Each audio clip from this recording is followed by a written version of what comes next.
ya que es diferente a lo que vamos a ver ahora, que es capital patrimonial. No es mucho lo que hay que hablar, solamente que lo que vamos a buscar y que dice el Código de Comercio sobre las acciones propiamente, la reserva, que es lo que contempla el Código Tributario, porque también eso tiene sus regulaciones, aparte de la normativa. Recordemos que el patrimonio, parte del patrimonio son las acciones que los dueños compran una empresa que se convierten en títulos valores o son títulos pobres que pueden ser negociables, sea directamente o a través de valores, que hoy está en moda con las empresas internacionales, de tal forma que no que sea más rentable la empresa. Esa es la idea. Eh, si no ven la presentación, por favor, me avisan. Buenas tardes, Gabriela, veo que ya se incorporó. Ya puse la presentación ahorita. Bien, ahí está la presentación. Si no la ven, me avisan. ¿Verdad? Siempre el llamado de reflexión que trato de trasladarles a ustedes.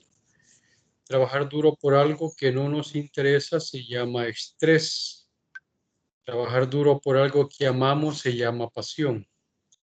Así que espero que todo lo que yo les doy sea que lo reciban con pasión, ¿verdad? Y no generar estrés. No es esa mi intención.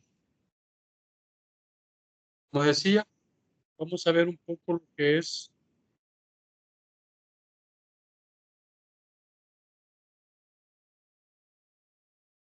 como decía, pues vamos a ver qué es el capital patrimonial diferente a lo que era el capital bajo, que es el caso anterior. Ya es la última parte del, la última parte de lo que generan o las fuentes de financiamiento primario, que para poder en su negocio y tratar de gestionar los demás de la mejor manera para que se esperan en toda empresa. Por pequeño, micro que sea, la inversión que hace no solo es para subsistencia. Eh, las micro, la mayoría, pues obviamente, mientras no despeguen de la condición en la que se encuentran, van a seguir siendo empresas. A medida que usted va planeando incrementalmente su visión de lo que es el todo es cuestión de disciplina. El origen del capital, frente de procedencia,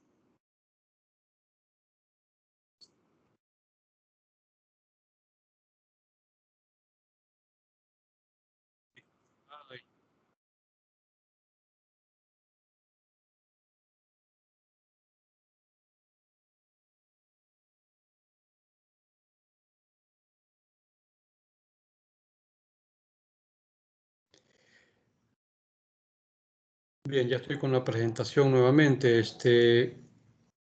Como decía, el capital es el dinero que se paga en el negocio, ya sea del propietario o aportado por uno más de los inversionistas. Recordemos cuando comenzamos con la contabilidad 1 que habían empresas de personas y habían empresas de sociedades. Por una o más personas que no requiere un capital mínimo, pero cualquier dinero que aporta se llama precisamente de esa manera, aportaciones.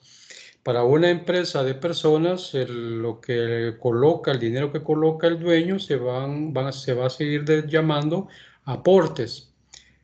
Algunas, digamos, asociaciones o las empresas sin fines de lucro también hacen ese tipo de llamamientos, es decir, al aporte de las personas que conforman la empresa. Pero cuando ya nos metemos a las empresas mercantiles, y en especial las de accionista, la de sociedad jurídica, entonces ya empezamos a formar lo que es el documento accionario, que digamos que es la partida o el documento inicial en la que lo califica usted como accionista de la empresa. Son las acciones que va comprando, que ya habíamos visto que estas pueden ser de $1 o múltiplo de 1, y la ley lo exige de esa manera. Por lo tanto, es de ir identificando cómo aporte. Siempre tiene que existir un aporte como fuente primaria inicial de los dueños de la empresa. Luego tenemos la fuente secundaria, que es la que ayudan los terceros para que la empresa pueda seguir funcionando y, si es posible, creciendo, como son los proveedores y el banco. Cuando se coloca el dinero por primera vez, los famosos 2.000 que están viendo ustedes en el ejercicio, a eso se le da en llamar capital inicial. Y hay catálogos que lo separan de esa manera. Es decir, el capital inicial es ese valor que va a permanecer durante toda la vida de la empresa hasta que ésta cierre, si es que lo hace. Cuando un particular o conjunto de ellos quiere emprender un negocio, necesita dotarse de una determinada cantidad de dinero para comenzar a desempeñar la actividad económica. Entonces, el capital inicial son los mínimos requeridos en las empresas jurídicas y el aporte que dé inicialmente el dueño de la empresa, si esta es de personas. Que el capital inicial puede tener un origen en un préstamo bancario, por supuesto, ¿verdad? Es decir, puede surgir de esa forma. Separar dos cosas. Una es cuando usted lo hace a título personal, es decir, si usted va a utilizar un préstamo para crear su empresa, lo va a hacer a título personal. Después usted puede gestionarlo y convertirlo ya como un préstamo empresarial, pero ya la empresa sirve de garantía.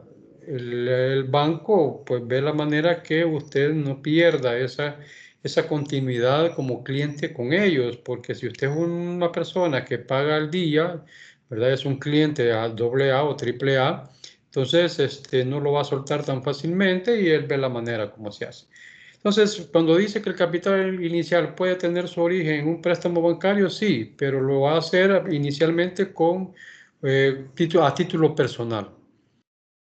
No, aquí en el país no hay políticas que quieran darle dinero, al menos, ojo, al menos que sea una empresa que está iniciando con un capital semilla. Le llaman muchos organismos internacionales cuando quieren crear micro o medianas empresas, quieren inyectarles. Y por lo tanto lo que hacen es crear la empresa a través de un dinero otorgado por un banco con la garantía de ese organismo internacional. Puede ser. Lo único, digamos, elemento involucrado ahí es que el organismo sirve de garante. Ya no es usted que está poniendo su casa, su terreno, su vehículo como garantía. Pero es parte de un convenio que no es tan sencillo, y eso tiene que ser un organismo internacional reconocido para tal fin.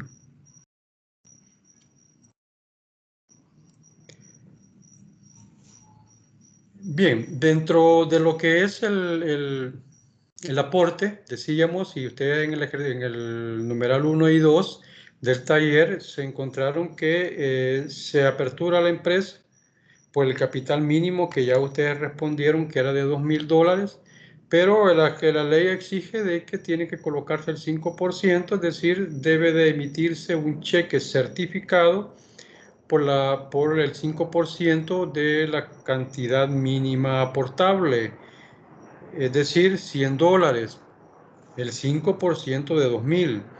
Pero si el aporte inicial es 10.000, 20.000, 30.000, el 5% de ese valor es el que tiene que ponerse como, tiene que emitirse el cheque certificado del banco como inicio.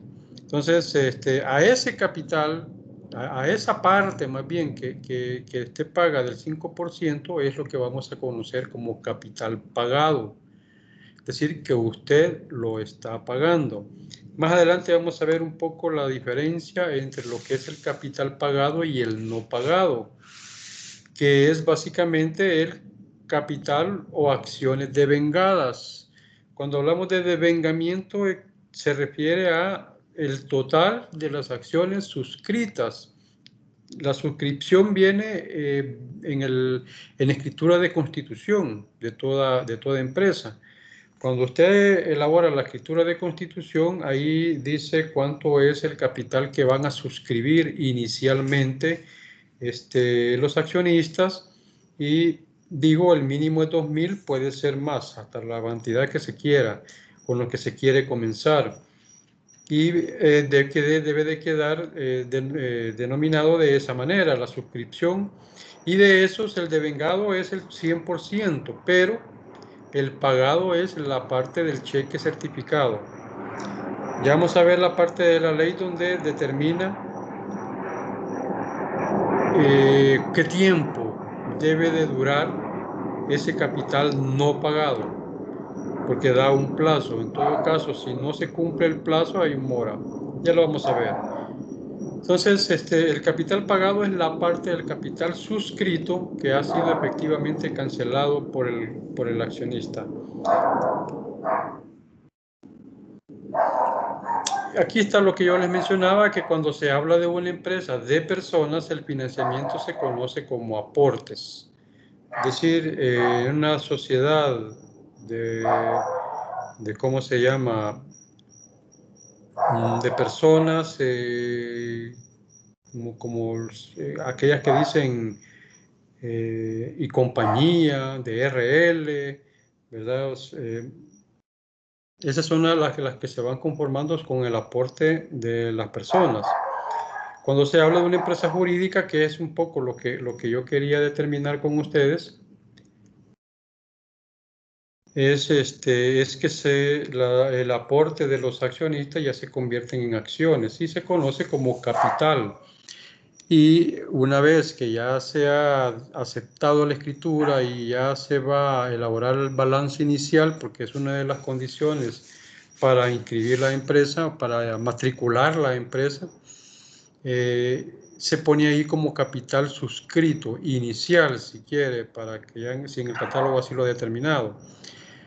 El rubro que aglutina el financiamiento de los dueños y sus efectos, reservas, utilidades, esos son los efectos. En la contabilidad se conoce como patrimonio contable, que es ya lo que estamos tratando de explicar en esta clase.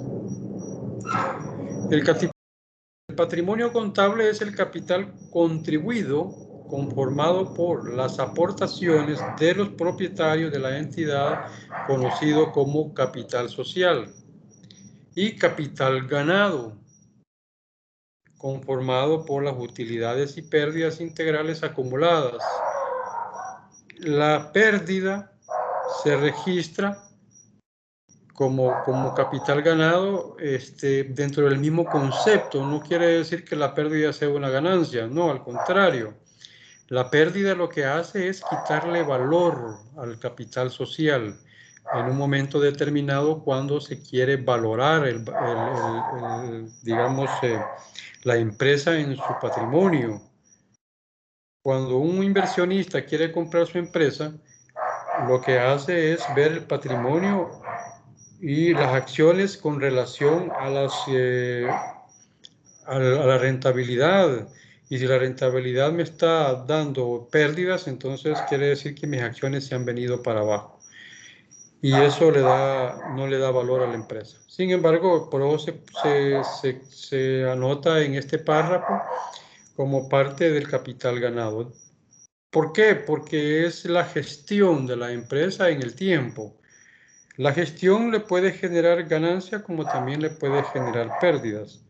aunque eso no indique que la gestión sea mala, sino que por circunstancias como, repito, la de este año, que es la pandemia y obligó a las empresas a cerrar, obviamente les va a generar pérdidas. Que estas van a ser superiores a los meses de ganancia, pues eso es lo que cada empresa va a evaluar. Las reservas, ¿verdad? Que surgen precisamente de las ganancias. Por ley hay que crear una reserva. Esta reserva, que es la que se conoce como reserva legal, por ser reserva de ley, ya es un valor que obligadamente, siempre y cuando hayan ganancias, porque se calcula sobre la ganancia misma, del impuesto sobre la renta.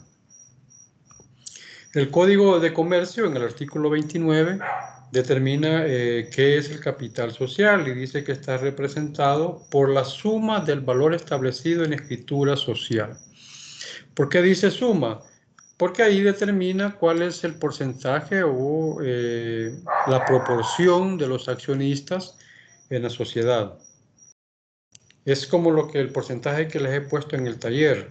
Ahí se ha colocado de manera proporcional o lo que dice la ley de manera alícuota.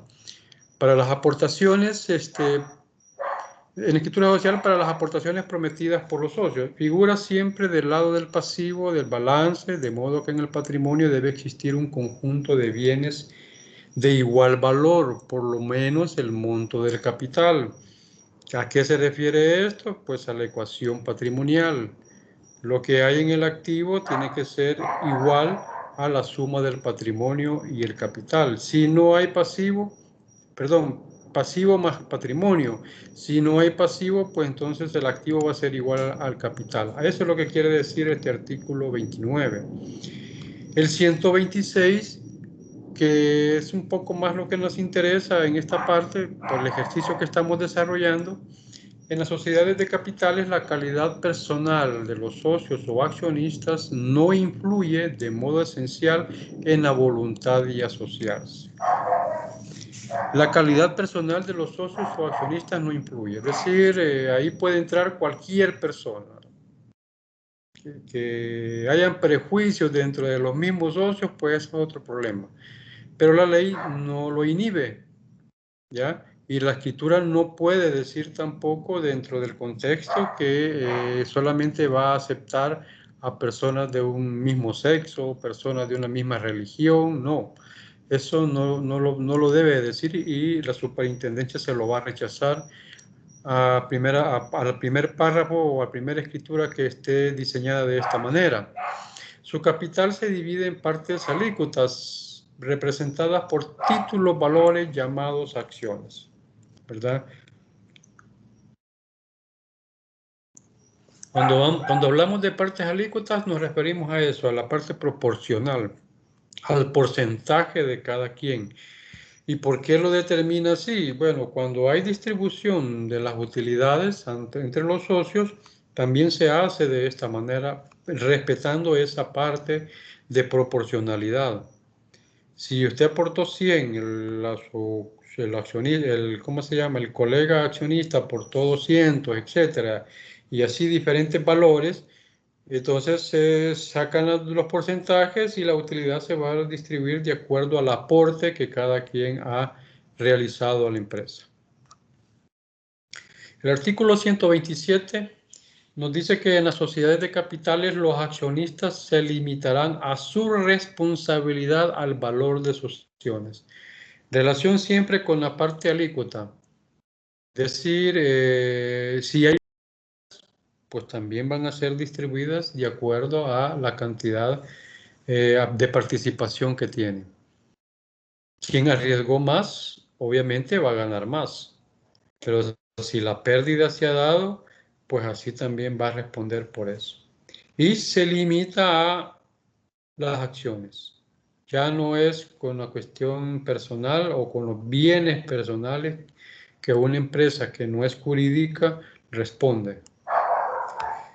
El 129 dice que las acciones serán de un valor nominal de $1 o múltiplos enteros de 1. es decir, 1, 2, 3, 4, hasta 1.000.000, hasta un infinito.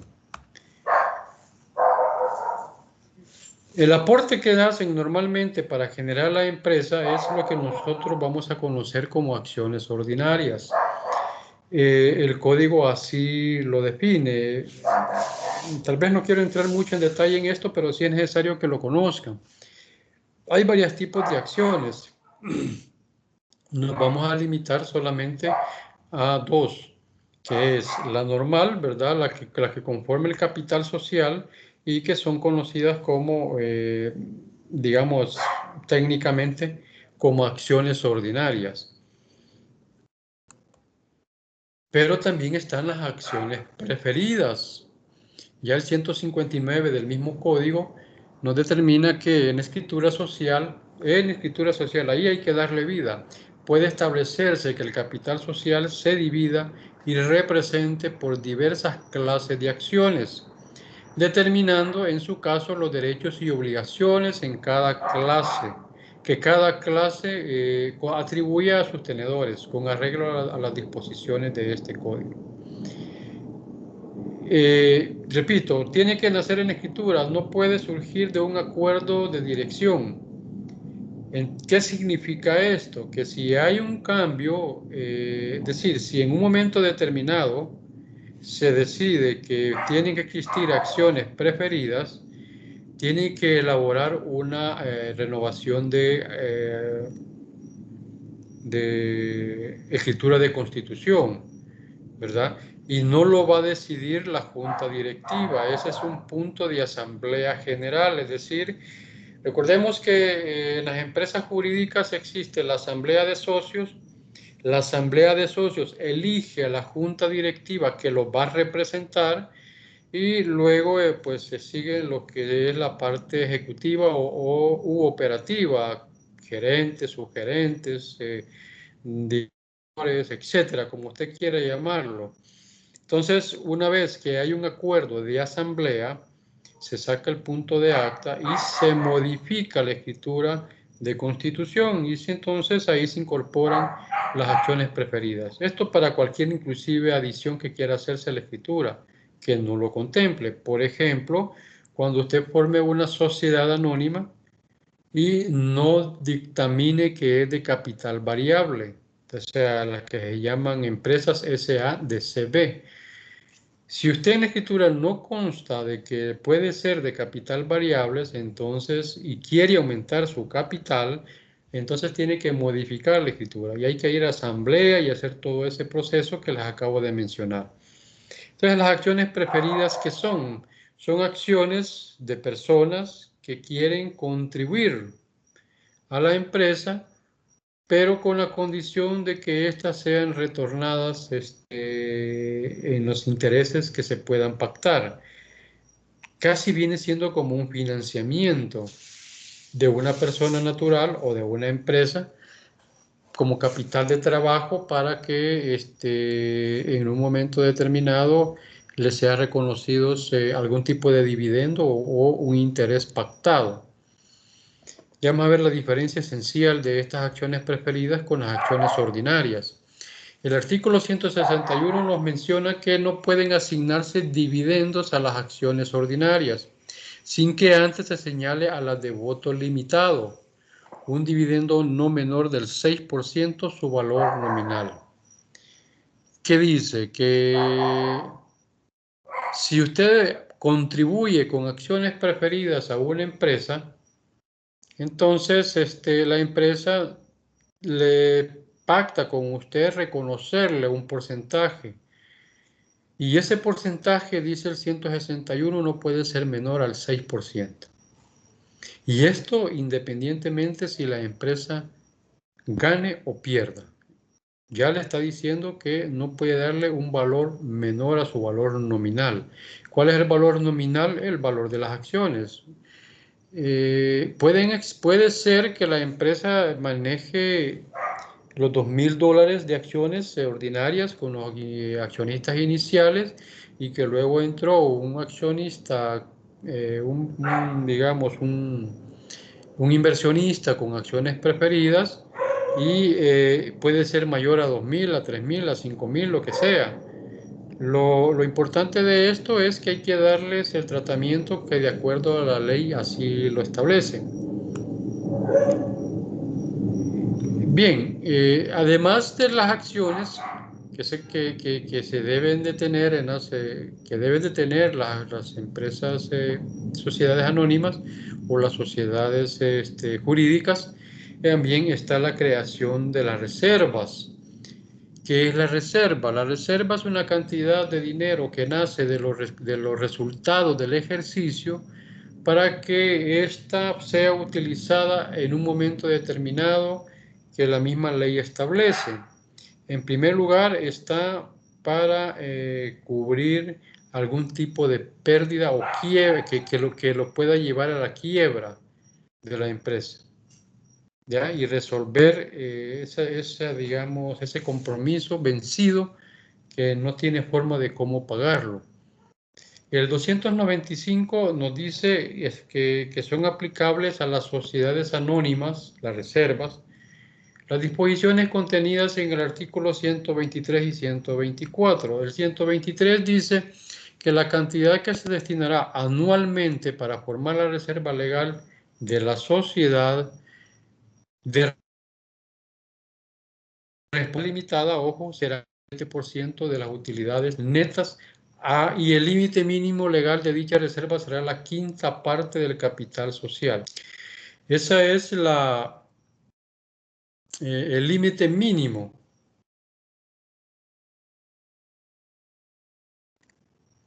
La quinta parte. Y habla, y traigo los dos artículos porque el 124 dice que las 2/3 partes de las cantidades que aparezcan en la reserva legal deberán tenerse disponibles. Es decir, normalmente lo que dice esta ley es que una vez y que usted ya haya conformado su reserva, ese dinero por cualquier eventualidad debe tenerse inmediatamente o invertirse en valores mercantiles salvadoreños o centroamericanos de fácil realización. ¿Cuáles son estos? Los depósitos a plazo o bonos de un año, por ejemplo, que haya comprado bonos usted durante el ejercicio que son de corto plazo. Esos son bonos que se pagan buena tasa de interés y generalmente son el dinero que las empresas están dispuestas a pagar lo que sea con tal de que le pueda resarcir con un interés más alto. La otra tercera parte podrá invertirse de acuerdo con la finalidad de la sociedad. Lo que quiere decir es de que si bien es cierto, vamos a crear la reserva, hay que tenerla preparada por cualquier eventualidad, como por ejemplo lo que sucedió en la crisis del 2008, que fue un efecto cascada y con una, digamos, con una dinámica del dominó, o sea, que se iba llevando empresa por empresa, arrastrando, y que muchas de ellas quebraron, otras pudieron subsistir, pero quedaron débiles, etcétera, etcétera. Entonces, si usted tiene la reserva y no la puede usar de manera inmediata, ¿verdad? Entonces está incumpliendo con lo que dice la ley. En la realidad salvadoreña esta reserva realmente no existe, es decir, el dinero de esta reserva no existe. Y normalmente pues el dinero que va saliendo por la recuperación de la inversión se vuelve a invertir en la misma digamos, inventarios por los cuales fue creada la empresa. La superintendencia es la que debe de estar revisando constantemente este uso de las reservas, pero no funciona. O sea, ahorita esas duermen allá en el cajón de los recuerdos. No es como la superintendencia de las entidades del banco, que constantemente está monitoreando. Por ejemplo, ellos manejan el capital de encaje, un capital de encaje que tiene que estar con una dinámica a diario en su uso y de ley pues lo determina de esa manera. ¿Por qué? Porque el banco tiene más riesgo, ellos trabajan con dinero, es el dinero, y a ellos sí les exige que ese dinero lo esté moviendo en las cantidades y en la manera o en los procesos que la ley lo determina.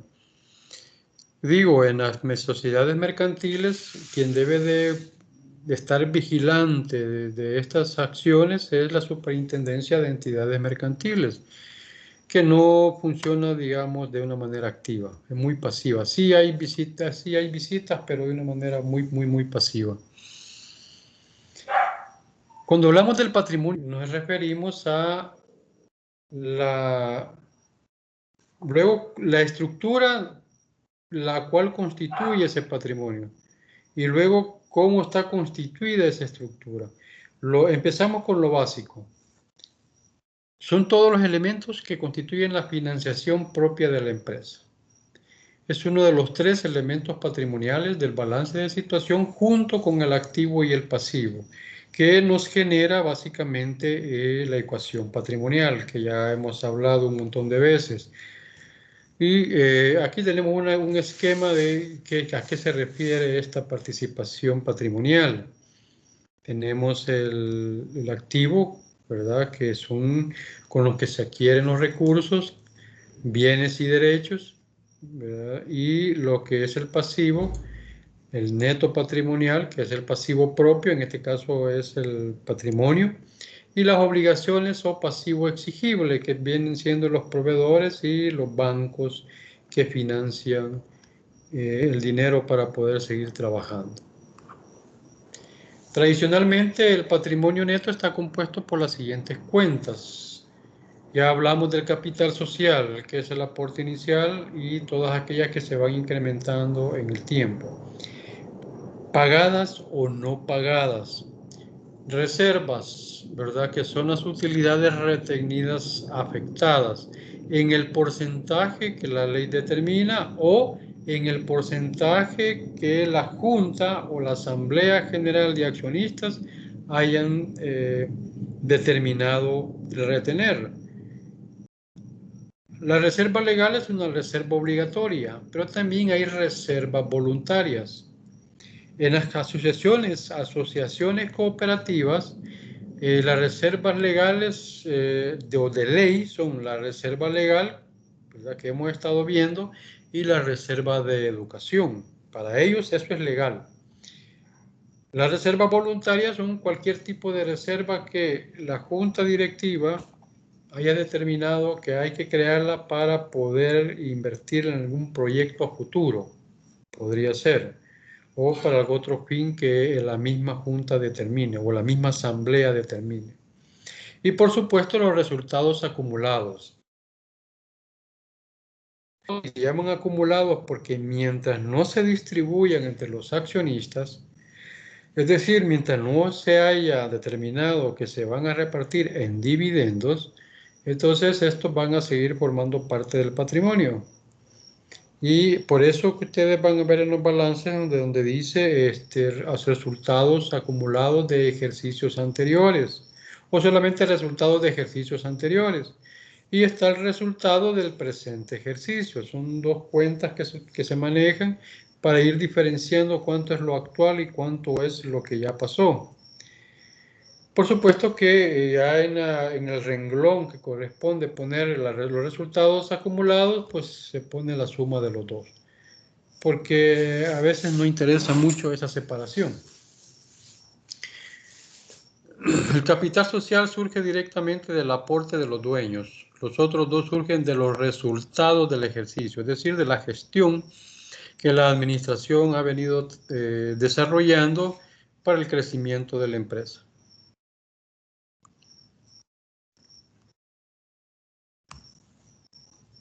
Otra forma de verlos, el aporte de los propietarios.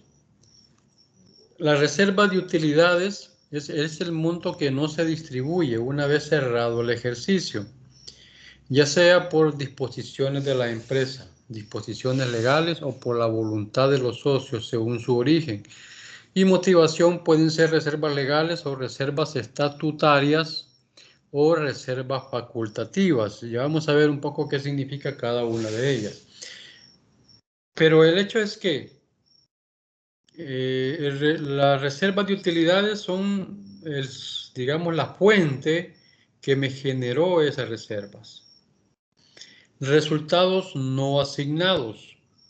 Ganancias o pérdidas acumuladas sin una específica asignación que pueden estar destinadas al aumento de capital, podría ser, al dividendo, es decir, a la distribución, o la retención como ganancia reservada, en caso de no haber compromisos legales que lo impidan, o puede continuar pendiente de asignación y ahí va a quedar, junto con las reservas de utilidades, constituyen las utilidades retenidas.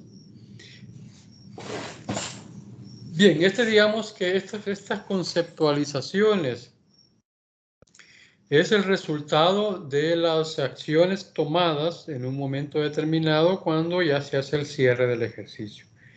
Y el contador lo único que hace es cerrarlo y dejarlo en una sola cuenta que se llama precisamente utilidades del ejercicio. La junta directiva es la que se va a responsabilizar de asignar este tipo de nombres. Y usted tiene que hacer la reclasificación de cuentas y distribuirlas de acuerdo a la toma de decisión de la junta. Las reservas de capital son formadas por las primas de emisión, es decir, el sobreprecio que una entidad emisora impone a la colocación de las acciones de la empresa. Estas no provienen de resultados. ¿Qué es las reservas de capital? Cuando usted ya empieza a invertir en la bolsa de valores o en el mercado especulativo, entonces esta reserva empieza a dinamitarse y tiene que separarla de las reservas de utilidades, es decir, las reservas que surgen del resultado de su empresa. Pero cuando ya empieza a invertir, repito, ya en el mercado bursátil, entonces tiene que irla separando. ¿Por qué? Porque usted va a responder por esas acciones invertidas en la bolsa, no por el resultado mismo de la empresa. Sin embargo, las reservas de capital pueden llevar a la quiebra a una empresa dependiendo cómo se han invertido. Y más si usted todas las acciones las ha colocado en las acciones invertidas en la bolsa de valores. Y entonces todo se le vino para abajo y eso quiere decir de que se lleva arrastrada los resultados del año y le genera pérdida o quiebre total. Este es un esquema donde todo lo que hemos visto, ¿verdad? De ciclo 1, perdón, contabilidad 1 y lo que hoy estamos viendo en contabilidad 2. Solo me voy a referir al recuadro que está en la parte superior izquierda del patrimonio neto, porque es lo que nos interesa, lo otro ya lo vimos. El patrimonio neto, decíamos que está conformado por el capital social, la reserva legal, las reservas voluntarias, las reservas estatutarias y del resultado del ejercicio. Decíamos que la reserva legal es la que la ley me obliga. Las reservas voluntarias son las que la junta directiva decida hacer. O la asamblea, ¿verdad? La asamblea también incide en esto, de acuerdo a la escritura de constitución. Y las reservas estatutarias es lo que digan los estatutos. Los estatutos son el funcionamiento fundamental de una empresa. Es como la Constitución de la República en El Salvador. Todas las acciones legales que se deben de tomar o que deben tomar los abogados en materia mercantil, en materia civil, en materia penal, etcétera, tienen que estar desarrolladas y ejecutadas o aplicadas de acuerdo a la normativa que establece la Constitución de la República. Entonces, los estatutos son un símil dentro de la empresa. Los estatutos es lo que me dice qué es lo que tengo y no tengo en la empresa. aunque existen reservas voluntarias, en los estatutos podrían mencionar esas reservas.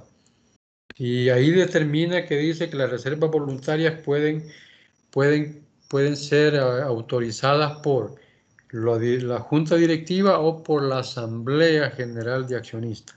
Eso es todo lo que está escrito en los estatutos. Y los estatutos son ley para la empresa, es un reglamento interno, por decirlo así. Y luego conformado por los resultados que ya hemos hablado. Ahí están los otros, digamos, elementos que tiene la empresa y que ya los hemos visto en el transcurso de la contabilidad 1 y la contabilidad 2. Bien, en términos ya resumidos, el patrimonio neto es el capital pagado, el capital suscrito, aporte de socios o accionistas para futuras capitalizaciones. Ahí podríamos poner lo que es la reserva voluntaria, la reserva legal, estatutaria y facultativa. Otros superávit, por ejemplo, la revaloración o revaluación de los activos fijos de la empresa. Es decir, tenemos un terreno que hace 20 años lo compramos y lo compramos en $10,000 o 10,000 colones, porque en esa época estaban los colones. Y así se ha mantenido. Lo único que se hizo en el balance fue convertirlo al cambio de 8.75 en dólares, los 10,000.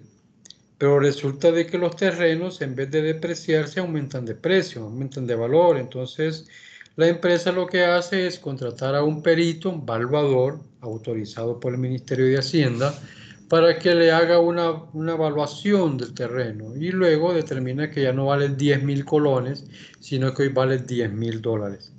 A eso se refiere a otro superávit, esa revaloración de los activos en el tiempo. La maquinaria también puede revalorarse.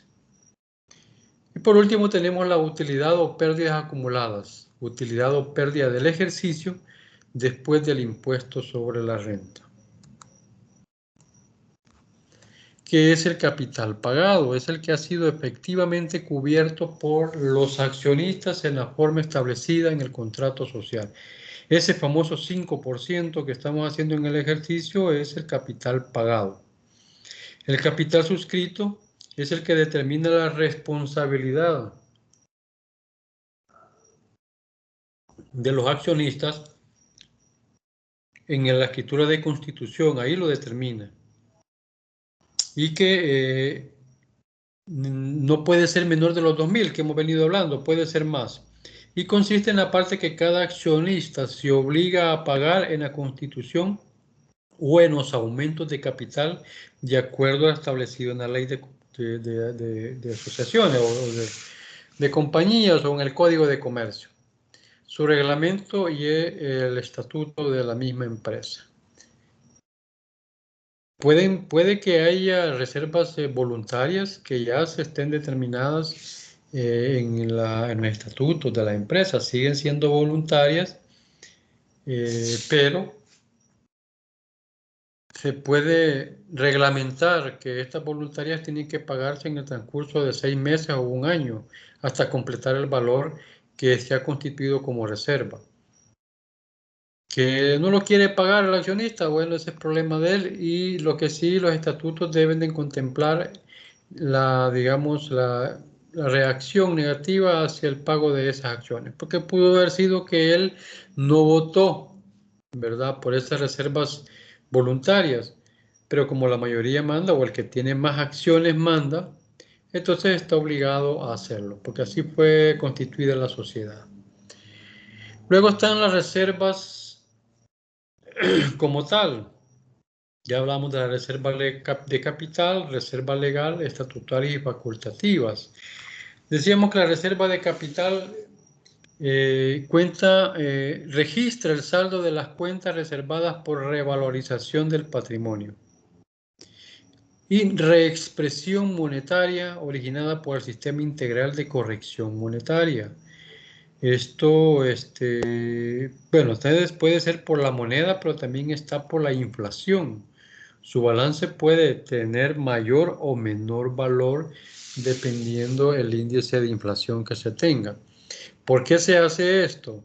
Porque al darle más valor usted puede vender mejor su empresa, ya sea vendiéndola como tal o vendiendo o proponiendo sus acciones a un valor al triple de lo que usted ha colocado.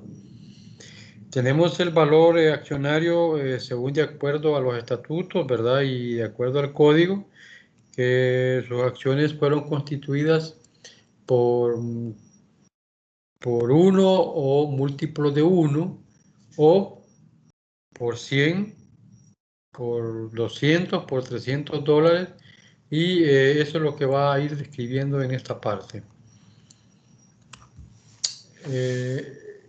La legal, pues ya sabemos que tiene que constituirse en la empresa según la ley.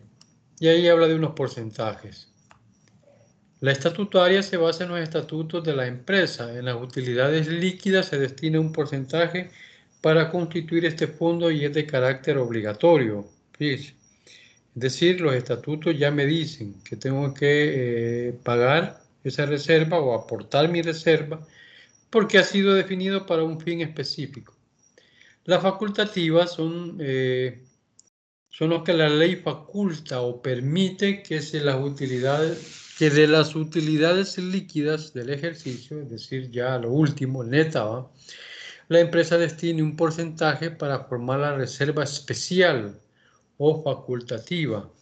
La Junta General decide el porcentaje y el fin específico de este fondo.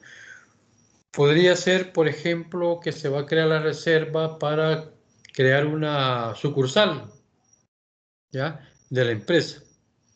Y dependiendo la celeridad de la conformación de esta reserva, así va a ser el inicio del proyecto.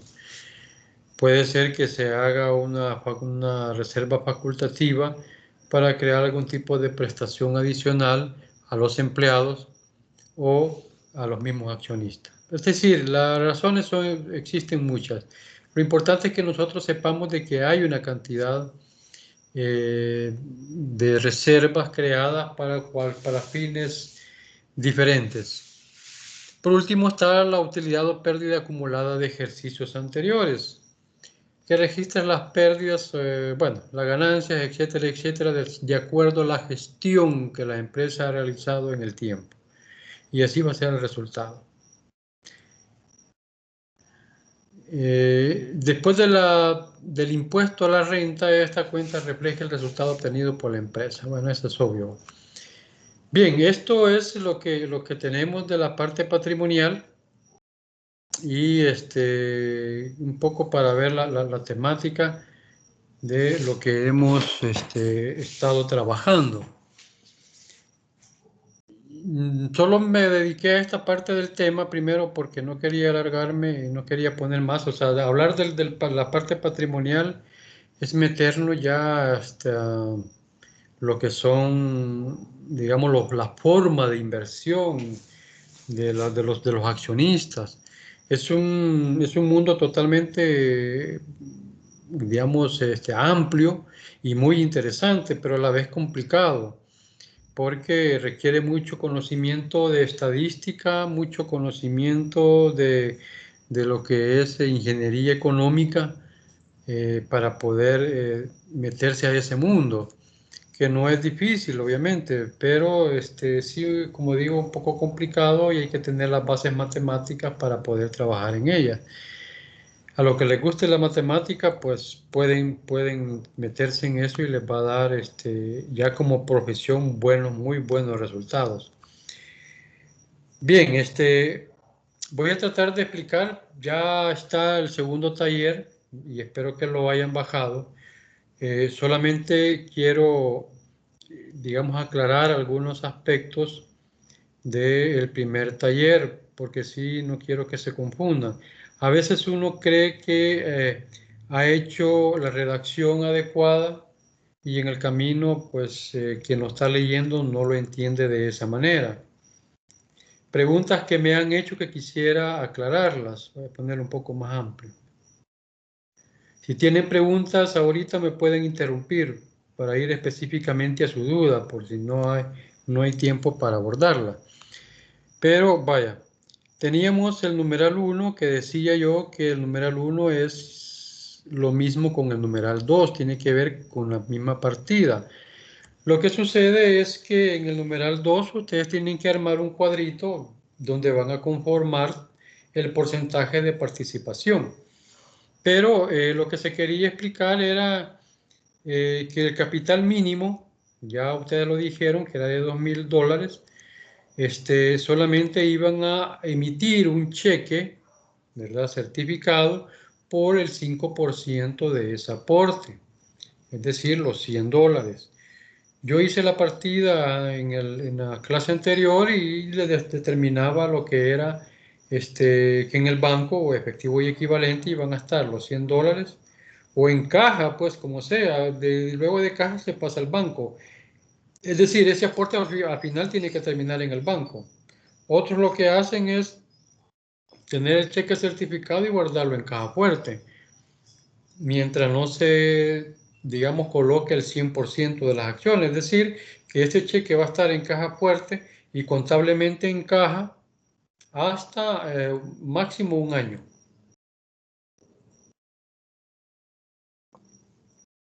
La idea es que los accionistas den el dinero que se han comprometido a pagar, si no, ¿para qué está la empresa? Muchas empresas lo determinan el dinero para su trabajo a través de préstamos, pero ya creó la empresa.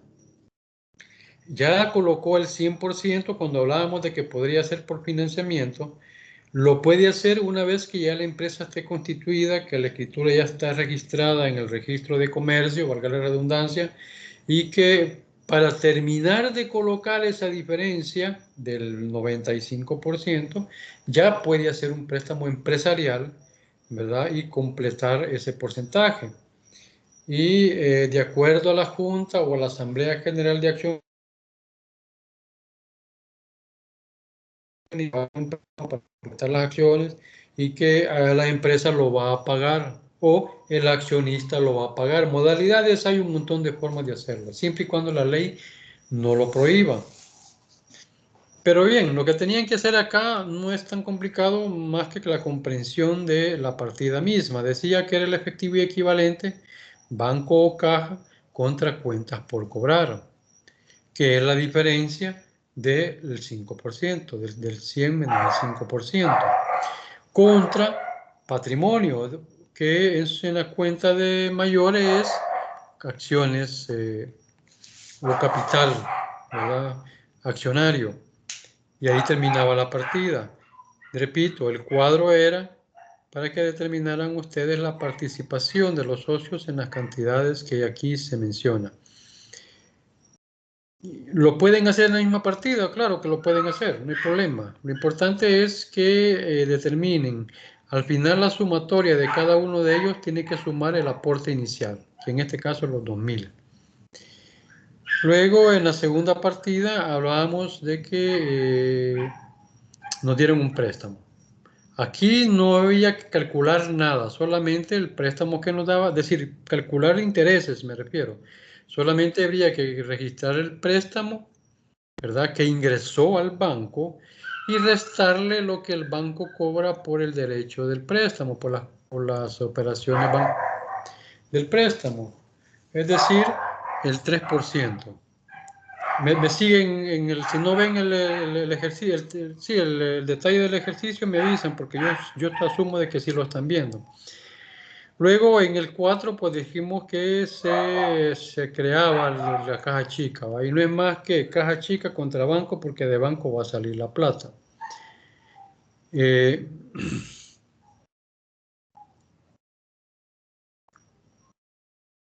Luego tenemos la compra. Decíamos que eran 12 docenas de pantalones por talla. Las tallas eran S, M y L. Quiere decir que habían 144 pantalones de S, 144 pantalones de M y 144. A costo unitario, tal vez, por aquí le puse cada uno, pero cada pantalón. ¿ya? A eso me refería, no vayan a creer que esto vale la docena, porque esa es la confusión que se puede dar y lo estoy aclarando ahorita, por si lo han hecho de esa manera. La docena no vale 7.50, no que la unidad del pantalón, y lo mismo con la camisa. Solamente que hay que restarles el IVA, es decir, dividirlo entre 1.13 y obtienen ustedes el costo de esa unidad. Al proveedor, con lo que se le pagó de contado, se emite el cheque. Luego, gastos administrativos o gastos de venta, ese es criterio de ustedes, ¿verdad? Es decir, ya a estas alturas ustedes pueden determinar si esto es un gasto de venta o un gasto administrativo. Si yo lo voy a ocupar para vender, es decir, una sala de ventas, pues obviamente lo voy a considerar como gastos de venta. Y ahí tiene todos los servicios, ¿verdad? Repito, se pagan los 200, esto lo expliqué en la clase anterior. Los 200 son los que vamos a restarle el 10% sobre el impuesto. Los otros 200 van a quedar como activos diferidos, un dinero, no, perdón, pasivo diferido, es un dinero que lo quedamos a deber. Nosotros estamos adquiriendo el local y por lo tanto nos corresponde pagar el alquiler todos los meses. Pero el dueño del negocio nos ha dicho que tenemos que dejarle un depósito. Ese es normal en todos los alquileres. Y ese depósito me lo va a devolver al final que termine el contrato, que yo ya no quiera estar ahí y no se vaya a renovar. Una pregunta. Entonces, hola, diga. Perdón ahí que lo interrumpa. Diga. Esos 200 se entiende que llevan IVA, ¿verdad? O no lo llevan. ¿El qué, perdón? Porque al menos los depósitos sí se reciben No, sin IVA, pero el arrendamiento ya lo lleva. no sé, no lo puse acá. Fíjese que tal vez si yo lo hubiera puesto como una empresa o como un contribuyente, yo le calcularía. Esto asumo, y así lo pensé, de que lo está haciendo una persona natural, una persona que tiene un local en acá, o tiene una casa, pues, y la está alquilando para su uso. La ley lo que dice es, Ah, muy bien. sí, la ley lo que dice es que cuando usted alquila una casa, si esta es para vivienda, está exenta del impuesto, de impuesto sobre la renta, la ley de impuestos sobre la renta. Si no, dice que debe de retenerse el 10% del impuesto, si es para local, para una oficina. Eso es lo que dice la ley. Ahora bien, la ley de IVA dice que si la persona con quien estoy negociando de la casa es contribuyente y es independiente, si es persona natural o también si es para vivienda o es para oficina, tiene que pagar el IVA. ¿Por qué? Porque la persona que está recibiendo el ingreso tiene que declarar su IVA y su impuesto sobre la renta. Eso no lo hacen la mayoría de empresas, ¿verdad? Y lo manejan de una manera bastante discreta que al final llegan a un recibo. Como las cantidades son mínimas, no afectan el resultado final de las operaciones y obviamente no afecta tampoco el impuesto sobre la renta. Pero si Hacienda le pone el ojo y empieza a indagarle cuánto tiempo usted no ha pagado IVA por ese pago, ¿verdad? Y me refiero a quien compra y quien recibió no lo ha declarado a Hacienda, entonces se puede generar multas. Repito, la ley fríamente así lo dice. Cualquier transacción, por eso se llama impuesto a la transferencia de bienes y servicios. Entonces, si estamos hablando de dos contribuyentes, entonces tiene que existir IVA, independientemente para el uso que vaya a tener la casa, si es para vivienda o es para oficina. En el caso del impuesto sobre la renta, repito, si es para vivienda está exento de ese impuesto, pero si es para oficina tiene que retenerle el 10%, así lo dice. Entonces acá lo que hay que facturar, lo que hay que registrar son $400, solo que 200 están sujetos a la retención. Los otros 200 no. porque todavía no se ha recibido ningún servicio por él, sino que es una garantía que está latente ahí mientras no se realice. ¿Y cómo puede realizarse el depósito?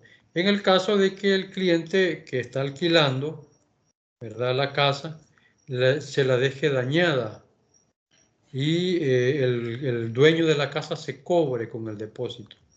Ahí sí ya entra otro tipo de operaciones, que no vamos a entrar en detalle ahorita, ya cuando estudien más contabilidades se van a ir dando cuenta de ellas. Bien, después hablaba que adquiere muebles y equipo. Aquí decíamos de que si hay que hacer el cuadro para que ya empiecen a llevar el control de las adquisiciones de activos. Yo creo que no hay más. Ya vamos a ver, me acuerdo. Y se dice de qué es lo que se está comprando. ¿Por qué lo pongo así? Porque dentro del catálogo ustedes van a encontrar esa diversificación de bienes que se van adquiriendo, vehículos, maquinaria, mobiliario, y así quiero que lo separen ustedes.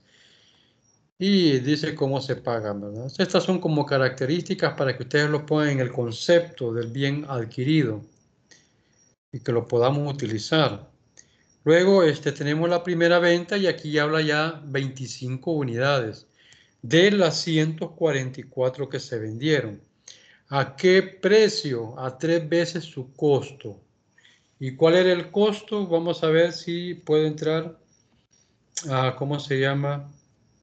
Yo hice el Cardex porque al principio se habían confundido con lo de la docena, repito, y decían que les quedaban en negativo, ¿verdad? Pero eso ya fue aclarado. Si no lo ven, me dicen, yo aquí tengo el Cardex en Excel. Aquí está. Bien, aquí lo hice así bastante brusco, solamente para trabajarlo. Los pantalones, estos son los pantalones. Y estas son las camisas. Ya, entonces, en la entrada se hizo la compra, ¿verdad? El costo, el precio de la compra. Ojo, aquí está lo que vamos a hacer un poco más grande.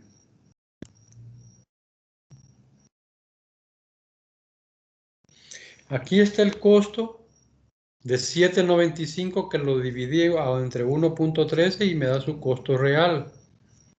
Entonces, lo que hice fue sacar su costo real. Y el valor, pues el valor lo obtuve multiplicando las 12 docenas adquiridas por su costo. Y eso me da este valor. Entonces, aquí llevo el control de las unidades y aquí voy a llevar el control del precio del pantalón en la talla M. Aquí me salté, vámonos para la talla S. ¿Verdad? Aquí están los pantalones, el valor. El de la talla S era 7.50 entre 1.13 y hacemos lo mismo. Digamos, es el valor del precio y por eso es que están en dólares. Funciona como un libro mayor. Luego tenemos las 25 unidades. ¿A qué precio yo las voy a vender? Al precio de su costo. El costo promedio, ¿cómo lo voy a determinar?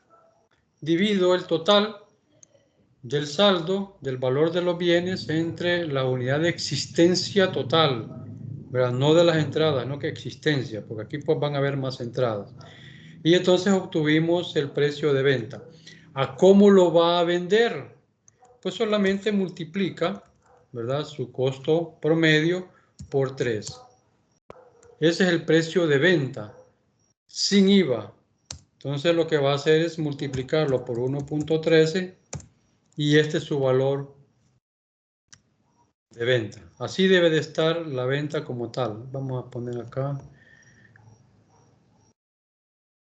¿Sí?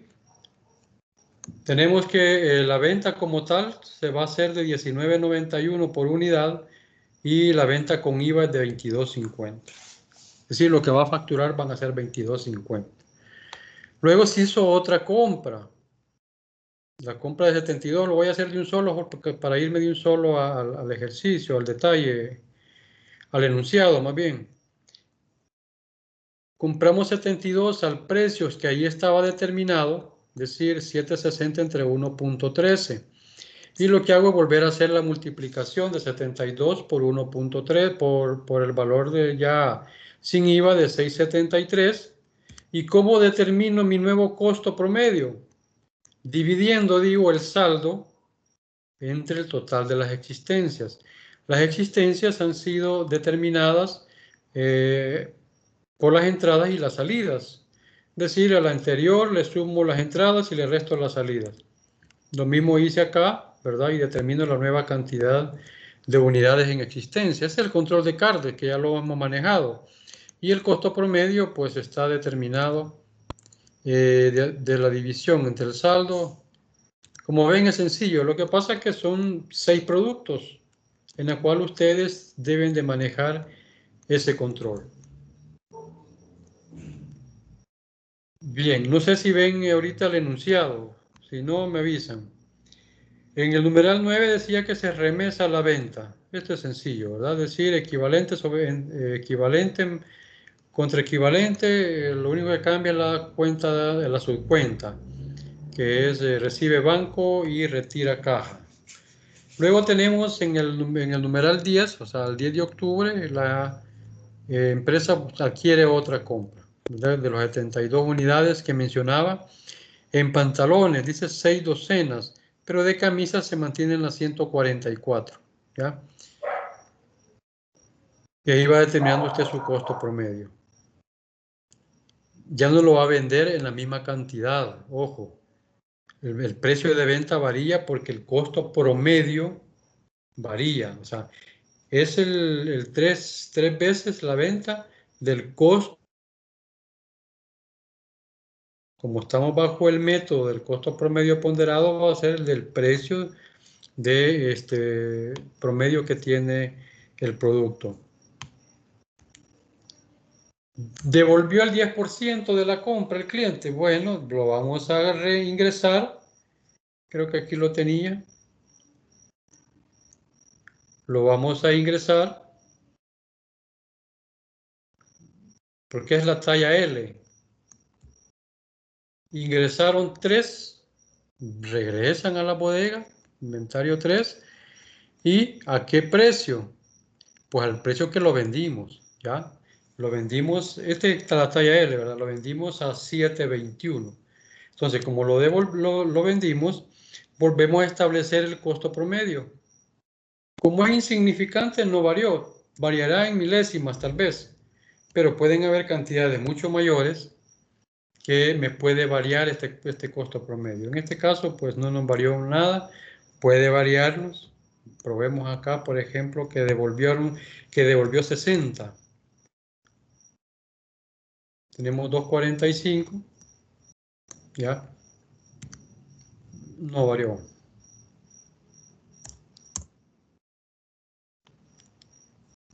Se mantiene, ¿ok?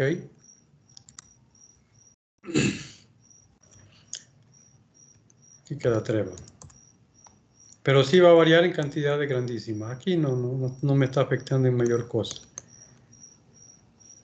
Bien, entonces, bueno, el numeral 12 es que se envía nota de cargo por la compra de la chequera. Aquí es gastos financieros, ¿verdad? Son los gastos no operativos contra bancos.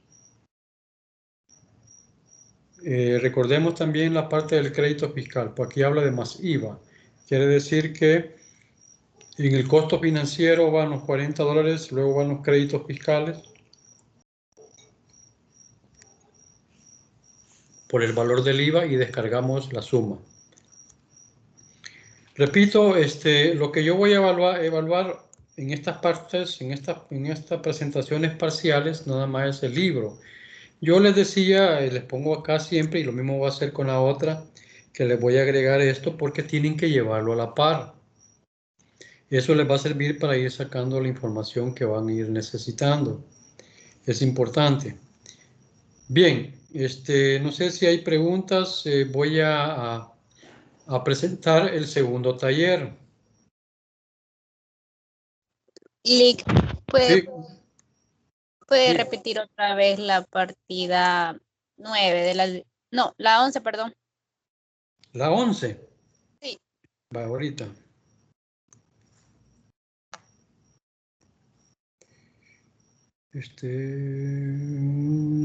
Esteban, de la parte 1. Bien, la ven, ¿verdad? La parte 11 dice que el cliente devolvió el 10%. Ahora bien, les va a dar parciales. No le hagan caso a eso. Ustedes redondéenlo, por favor. Yo lo puse por porcentaje, pero parece que da 2,5. No les va a devolver una manga del pantalón y ustedes van a quedar con la otra. No. Redondéenlo a la cantidad superior. Eso, o a la inferior, como ustedes quieran. Lo importante es que respondan a eso. Ahora bien, ¿qué es lo que tengo que hacer? Que el cliente me devolvió en unidades, decía. Me devolvió el 10% en unidades. Quiero ver si se puede ver en Excel. Me avisan si no lo ven. Entonces, yo lo redondeé.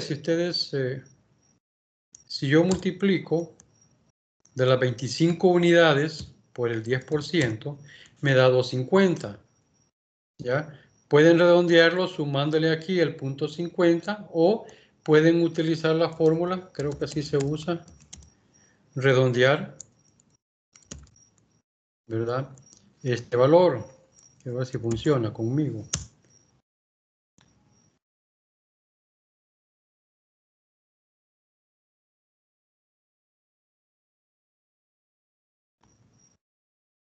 Bueno, no me lo está tomando. Algo me falta ahí. Pero sí pueden usar redondear. No se mira el Excel, Lick. ¿Cómo? No. No se mira. Va, ahorita.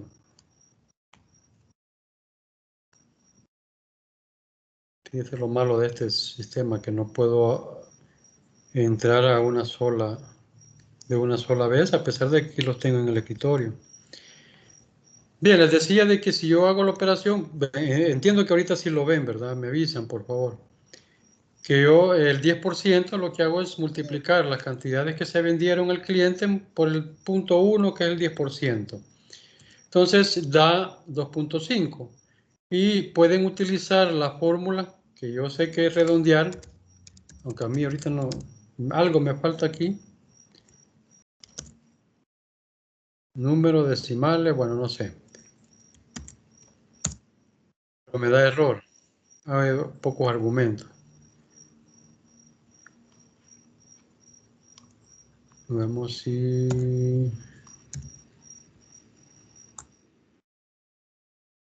Ok. Después voy a practicar esto, ya no me acuerdo.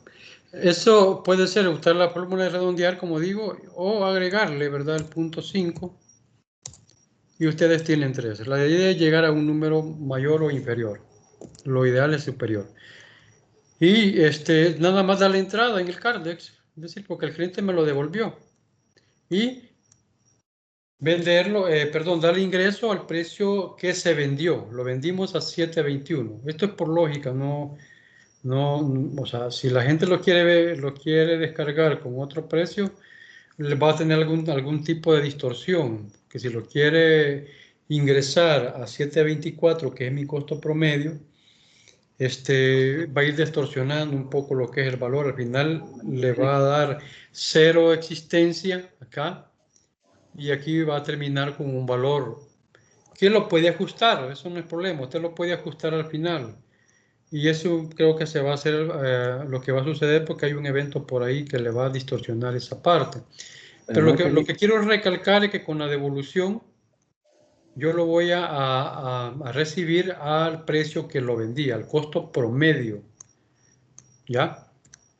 Y por supuesto ya con fórmula vuelvo a establecer el mismo costo promedio, es decir, el saldo del valor en dólares entre las existencias o las unidades existentes a ese momento. ¿Por qué variaría en algunos momentos este valor? Porque cuando hay varias compras, ¿verdad? Y las ventas se van, digamos, poniendo por bloques, el costo promedio va a ir variando. No sé si me di a explicar y si abordé la duda que usted tenía o vi algo particular aquí. Aquí. licenciado. Y lo que es la camisa. Con la camisa fue algo similar.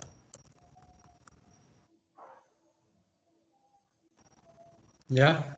El costo por el que lo vendí.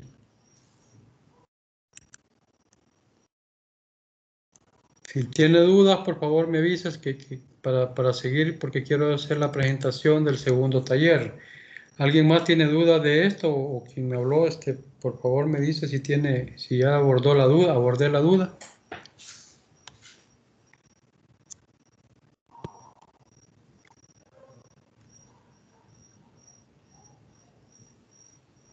Sí, Marvin, ¿qué es lo que me quiere decir? Sí, ahí le he puesto 144, pero lo que pasa es que lo estuve trabajando y lo puse igual para todos. Sí, son 72, está bien. Los pantalones, en la segunda compra fueron 72 o 6 docenas, 72 unidades. Está la mala multiplicación. 6 por 12, ¿cuánto es? 72. ¿No? Lo que hice fue multiplicarlo por 11. Está bien, gracias. Gracias, ya lo voy a corregir. Bien, ¿dudas? Voy a tratar de explicar la segunda parte.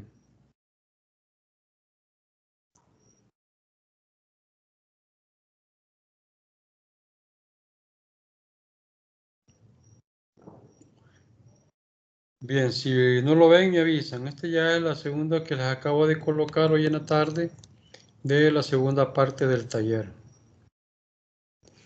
Es más de lo mismo, solamente que yo trato de irle metiendo a cada taller los documentos de control, los instrumentos de control que hemos estado viendo en clase. El numeral 3, ver la continuación, y está la fecha también, se hicieron gastos. Es como, pero llegó el momento en que la persona responsable hace el resumen de lo que ha pagado. Y hay 4 situaciones que se dieron. Se gastó en cafetería, es decir, café, azúcar y todo lo que compran para que haya de servicio de la empresa para los empleados o para los visitantes.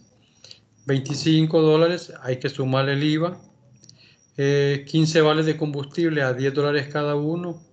Transporte que le pagan, digamos, al mensajero. Y la compra de material de limpieza para limpiar la oficina. Entonces, de una vez se les informa que con los fondos existentes, hay 4 billetes de A20, 4 de 10, 3 de 5, 8 de 1, aquí pueden ser monedas, no importa, y 30 centavos. Entonces se les pide realizar el arqueo de caja respectivo y el reintegro de cheques. ¿Qué me interesa en esta partida, en esta parte para el siguiente miércoles? Solamente que me hagan la partida del reintegro, ¿verdad? Van a tener que hacer el arqueo para poder determinar si hay algún sobrante o hay algún faltante. Ojo, eso es lo que quiero determinar. Van a tener que hacer el arqueo, no me lo van a presentar. No lo voy a evaluar, sino que hasta el final, para que no, o sea, porque había confusión en cuanto a eso. Entonces, al final van a sacar el cheque que corresponde. Luego, en la 14 dice que ya la empresa devuelve al proveedor una docena de pantalones talla S, una de talla L y más una camisa M al proveedor, ¿verdad? Descontarlo del crédito que se tiene con ellos.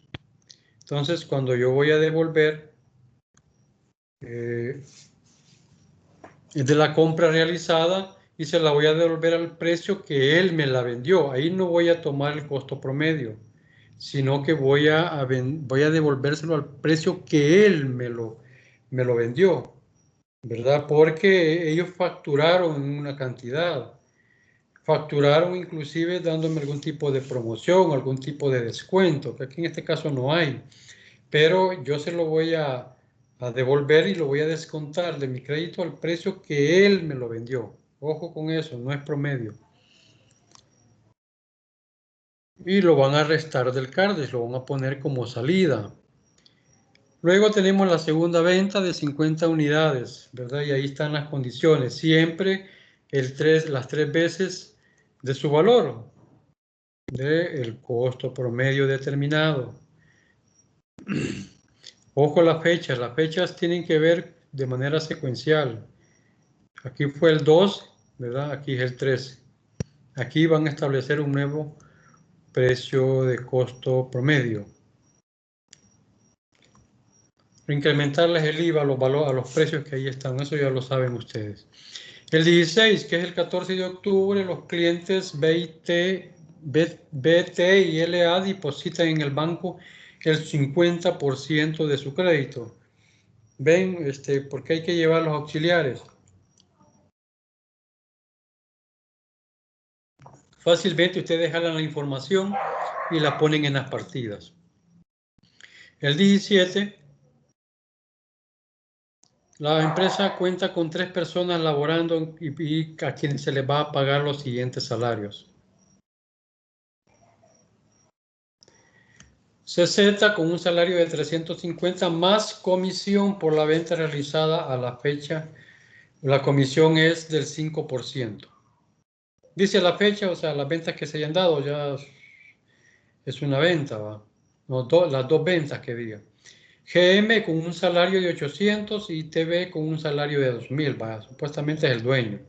Elaborar la partida de provisión de la planilla de salarios al que van a deducir el IS. Quiero ver si me jalo esta información, porque aquí sí que me gustaría que, aquí sí me gustaría que comprendiéramos la temática.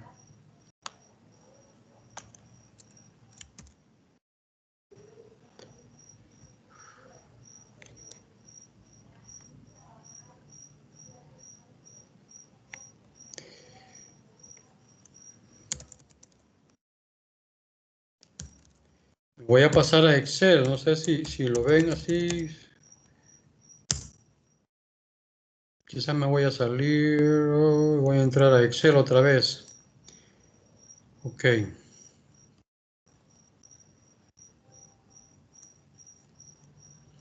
Bien, aquí he abierto una ventana a la par del Cardex que les he mostrado y me traje la información de cómo se llama, del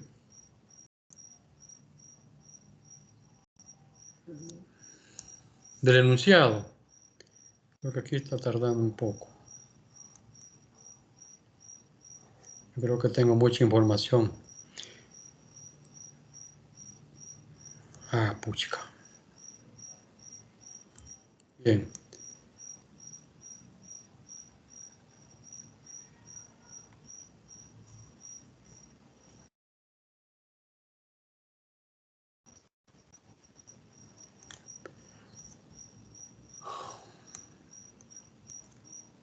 Ahí están las 3 personas. Ustedes lo que van a hacer es establecer la planilla. Normalmente se hace de esta forma.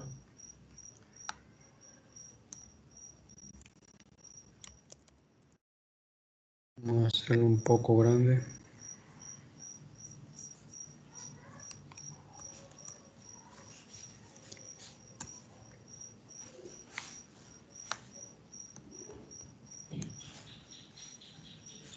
Se pone el nombre.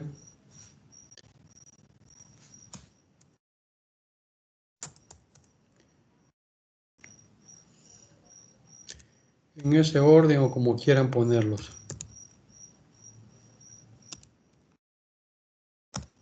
Ok. Aquí van a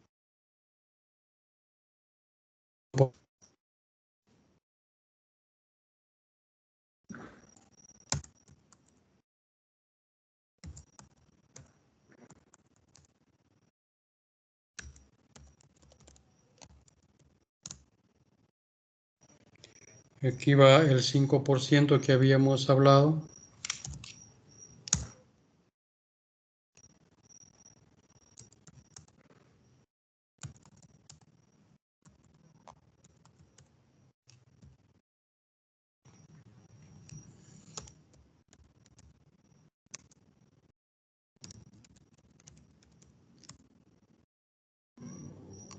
Total de vengado.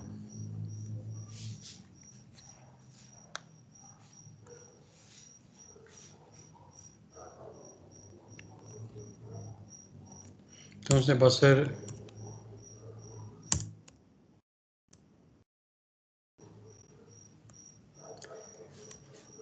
aquí digamos que es 300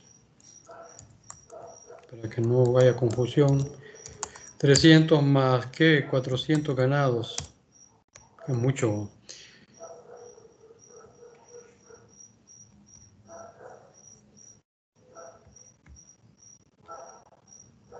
700.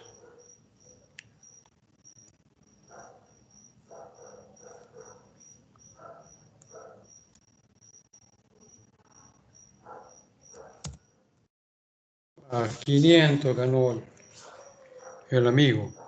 Entonces, digamos que este es el total de vengado. Aquí ustedes van a colocar las retenciones. Y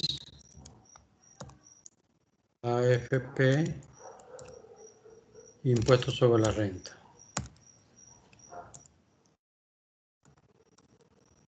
Y aquí otro si ustedes quieren. Pero aquí no se menciona, no sé si más adelante se menciona. En todo caso, se pone en el total de retenciones.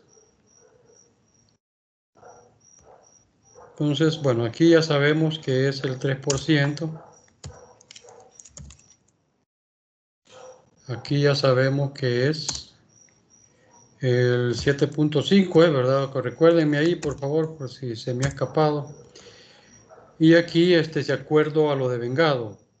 Aquí tienen ustedes que conseguir la tabla de retención para salarios de 15 días, porque eso es lo que estamos poniendo. Entonces, lo que va a hacer usted es multiplicar el valor del salario por lo de vengado.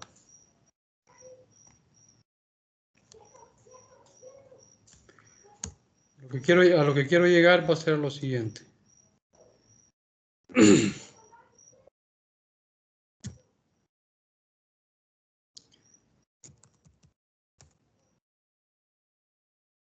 El cálculo del impuesto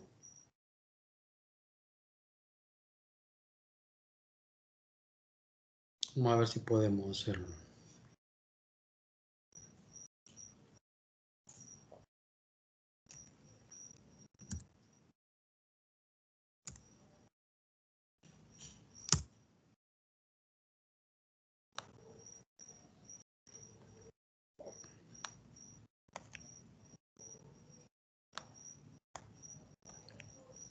Aquí me quiero detener. La ley determina de que el salario máximo de cotización es de $1,000. O sea que esta persona que gana 2,000 no lo vaya a calcular por el 3%, sino,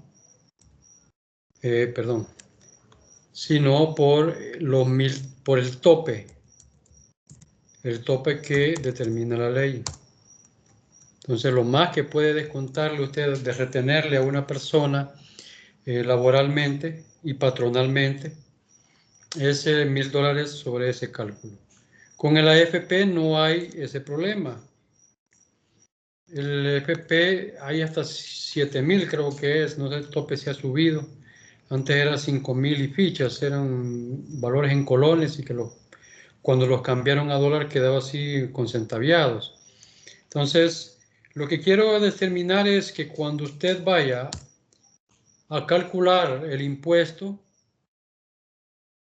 por ejemplo, aquí ganó 500. La tabla, se los voy a mandar la tabla, si es que no la tienen. La tabla dice que de 460 y algo para arriba usted ya paga impuestos. Pero también dice de que hay que deducirle para el cálculo el valor del seguro y el valor de la AFP. ¿Ya? Y eso lo va a multiplicar por el porcentaje o de acuerdo a la tabla que ahí esté determinado. Entonces, ahorita nos va a dar 462.50. ¿Sí?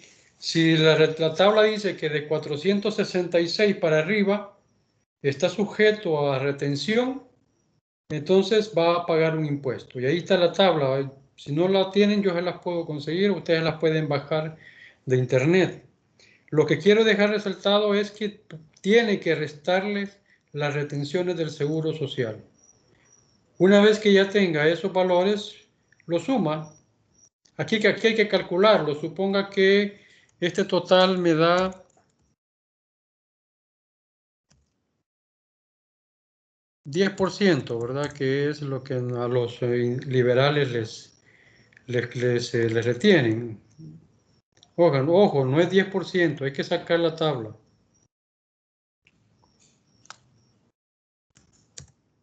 ¿Ya? A esta persona se le van a retener los valores que corresponden. Aquí hay que determinar cuánto es la renta, según la tabla. Entonces, perdón, esto es acá. El total de retenciones. Va a determinarlo usted, ¿ya?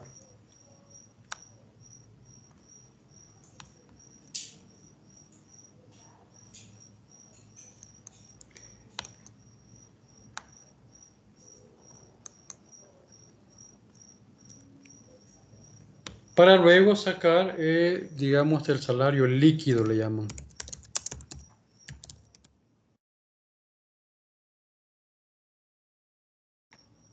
Salario líquido, que no es más que la suma del total devengado menos el total retenido. O sea que esta persona va a recibir un cheque, si de acuerdo a lo que dice el enunciado, ¿verdad? Un cheque por este valor, un cheque por este otro valor y un cheque por este otro valor. Si necesitan la tabla, repito, ustedes la pueden bajar o proporcional. No la puse aquí en el documento. Bien, no sé si hay preguntas en cuanto a la planilla. Si no, queda grabado ahí en la clase para que ustedes lo puedan revisar o preguntarme.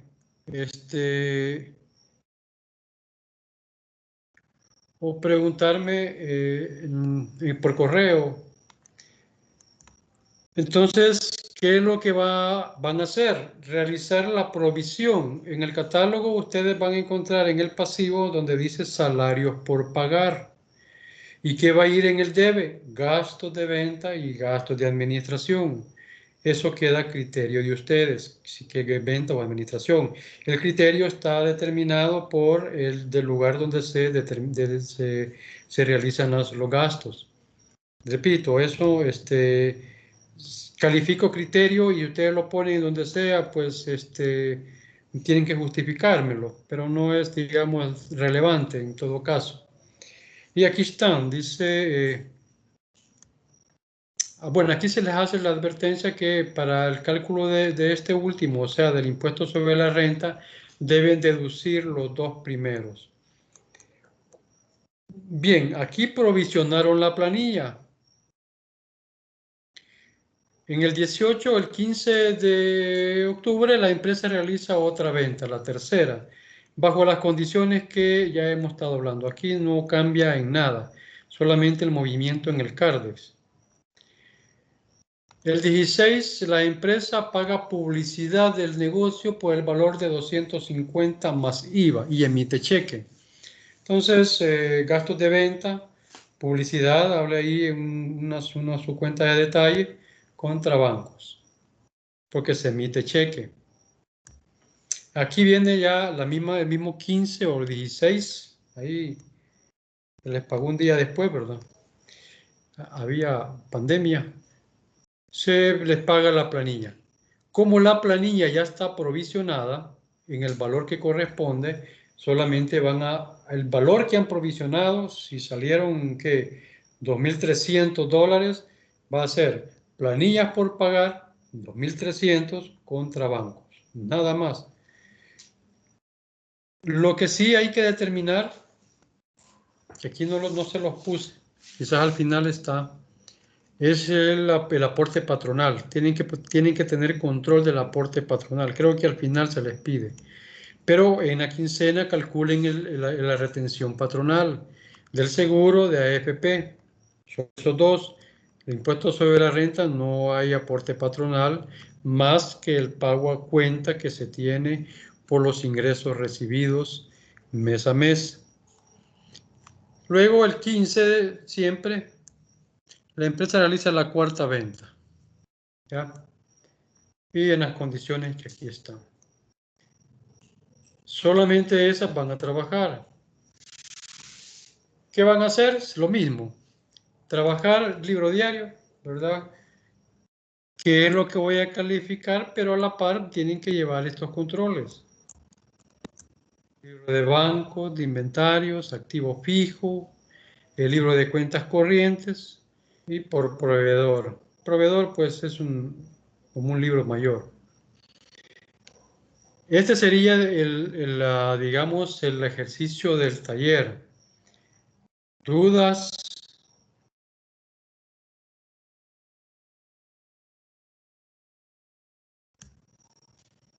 Pregunto, hay aquí Marvin, ahí está la tabla de retención, Marvin lo acaba de colocar. Muchas gracias. Este es el que pueden utilizar. Es de quincena, ¿verdad, Marvin? No lo puedo ver, pero tiene que ser el quincenal. Y para que puedan realizar la planilla como tal. Bien, ¿preguntas?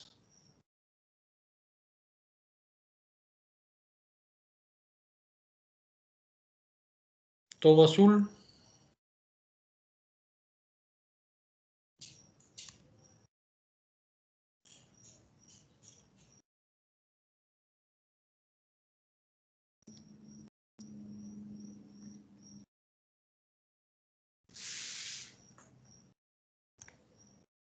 Bien, en la de diario de la planilla, repito, lo que ustedes van a hacer es la fecha,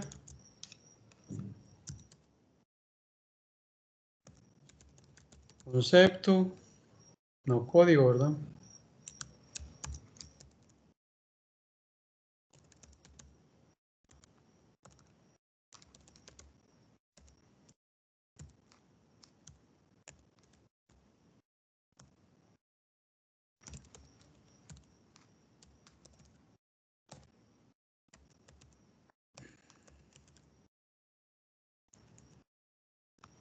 Ya ustedes van a ir codificando de acuerdo al catálogo.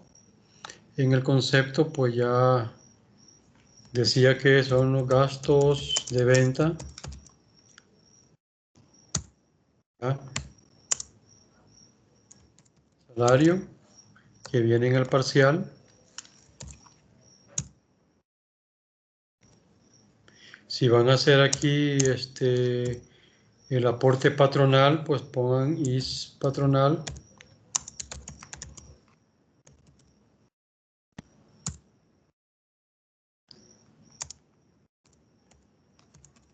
AFP patronal,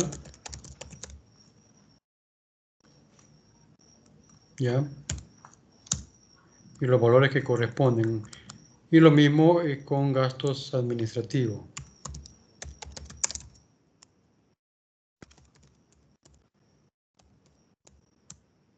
Y se me quedó porque entiendo que en el catálogo así lo tienen.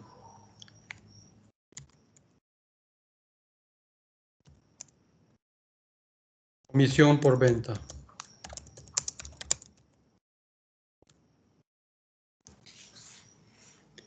Y el total que corresponde a la sumatoria de ellos.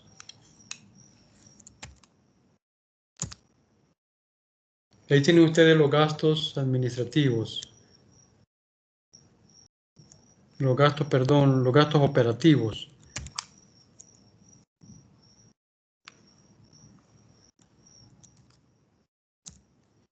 ¿Contra qué va a ser esto? Y la estoy desarrollando porque yo sé que le genera cierta dificultad. Primero van a provisiones y retenciones, así lo tienen. La cuenta de mayor. ¿Qué va a ir aquí? Salario por pagar. Y si quieren, ahí pongan ustedes la comisión. no tiene sentido separarlo aquí porque es la cantidad neta que usted va a cancelar. Aquí va a poner usted el IS patronal, el IS laboral o al revés, ¿verdad? Ahí tiene que ser al revés por cuestión de orden.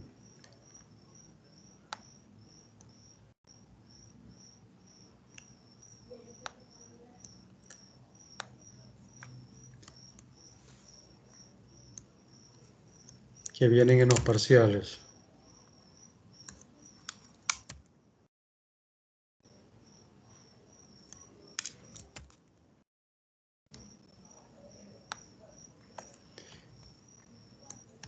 Igual que la AFP.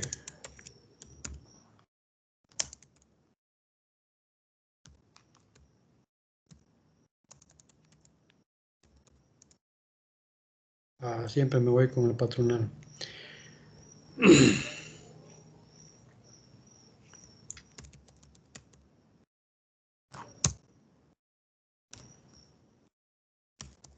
Y el impuesto sobre la renta. ¿Ya? Al final esto tiene que cuadrar. No se les olvide, por favor, el concepto. Siempre es importante.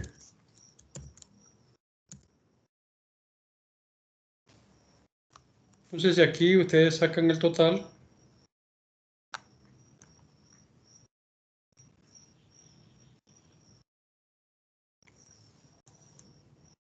Que tienen que ser iguales.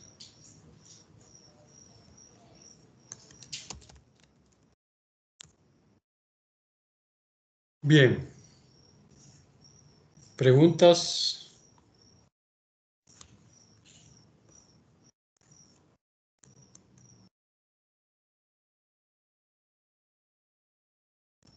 Entonces, estos valores, los salarios por pagar, es el que va a poner usted en la siguiente, digamos, en el siguiente numeral que les he colocado.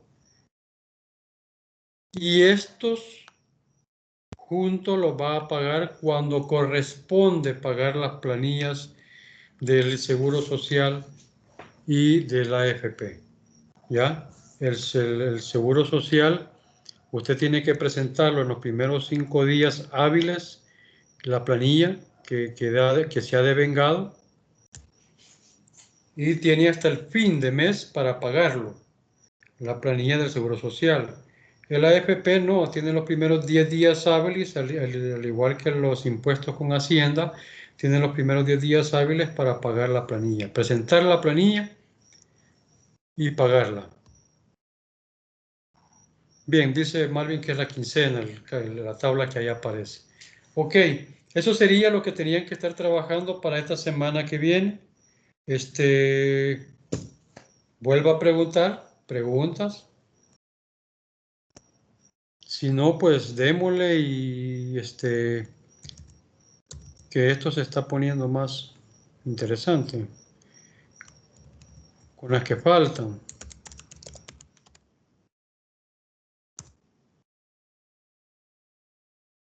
Ok, si no hay preguntas, pues damos por finalizado la clase. Quedo a la disposición siempre, lo único que no siempre le respondo en el momento que ustedes me están haciendo la consulta, pero trato de estar consultando, viendo la computadora a cada rato para ver si hay algo ahí escrito, ya sea por mensaje, inclusive por el mensaje de la Ebutla, las puede hacer por correo o por el Team, que son los canales de comunicación que que estoy utilizando. Si no hay preguntas, pues les agradezco nuevamente su asistencia. Pasen una feliz noche y sigamos adelante, que ya estamos por terminar todo esto. Y se van retirando como siempre, de costumbre, ¿verdad? Perdón, antes de que Buenas noches, gracias. Bueno, antes de que se vayan, les mandé el link para que puedan preinscribir para el siguiente ciclo. No se olviden participar en eso, porque eso les sirve a la universidad para saber cuántos van a estar y cuál es el horario disponible en cada uno, y así él pedía poder programar los horarios y los grupos. Así que no se les olvide llenar esa preinscripción. Ok, muchas gracias y pasen buenas noches.